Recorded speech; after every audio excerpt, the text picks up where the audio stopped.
আমাদের দেশের জনগণেরও একই অবস্থা। ভারতের হাজার হাজার মানুষ বেকার, আমাদের দেশেও আমরা চাকরির জন্য আন্দোলন করেছি, লাখ লাখ ছেলেরা বেকার।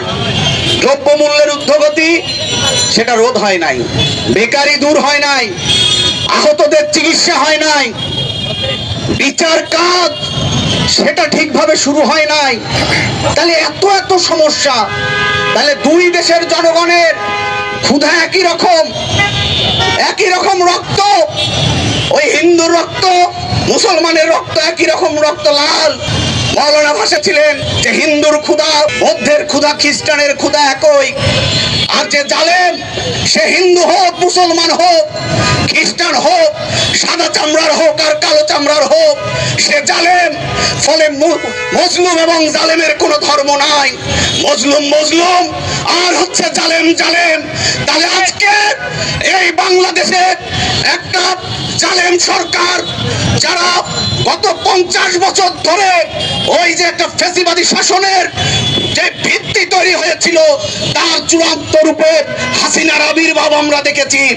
আজকে ওই হিন্দুত্ববাদের জিকির তুলে আরএসএস, নরেন্দ্র মোদী যে হিন্দুত্ববাদের কথা বলে, সেই হিন্দুত্ববাদের সাথে বন্ধুগণ স্বামী বিবেকানন্দ, রামকৃষ্ণ পরমহংস যে হিন্দুত্ববাদের কথা বলতেন, সেই হিন্দুত্ববাদের মিল নাই।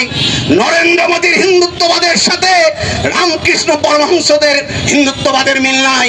আর আমাদের দেশে যারা ওই উগ্র হিন্দুত্ববাদকে আরেক ধরনের উগ্রতা দিয়ে, আরেক ধরনের সাম্প্রদায়িকতা দিয়ে যারা মোকাবেলা করতে চান, তাদের ইসলামের সাথে মৌলানা ভাসানী যে ইসলাম চর্চা করতেন, ওই যে নবীজি যে ইসলামের শান্তির বাণী শুনিয়েছিলেন, সেই ইসলামের মিল নাই।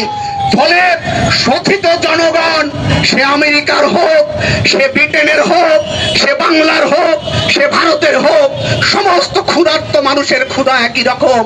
তাহলে কারা বিভাজন চায়? বন্ধুগণ, একটা কথা ভাবুন, এত বড় একটা গণ অভ্যুত্থান হয়ে গেল, সেই গণ অভ্যুত্থানে ওই যে আমার ভাই ওই চট্টগ্রাম বিশ্ববিদ্যালয়ের হৃদয় চন্দ্র তারুয়া কি শহীদ হন নাই? আমার ভাই ওই শাহজালাল বিজ্ঞান ও প্রযুক্তি বিশ্ববিদ্যালয়ের ছাত্র রুদ্র সেন কি শহীদি আত্মদান করে নাই? রিয়া গোপ কি আত্মদান করে নাই? ওই মাদারীপুরের দীপ্তদে আমার হিন্দু ভাই বোনেরা কি অকাতরে এই খুনি হাসিনার পতন চায় নাই? তাহলে ওই যে অভ্যুত্থানে আমরা তো হিন্দু মুসলমান ছিলাম না, আমরা তো মানুষ হয়ে লড়েছি। কার বিরুদ্ধে লড়েছি?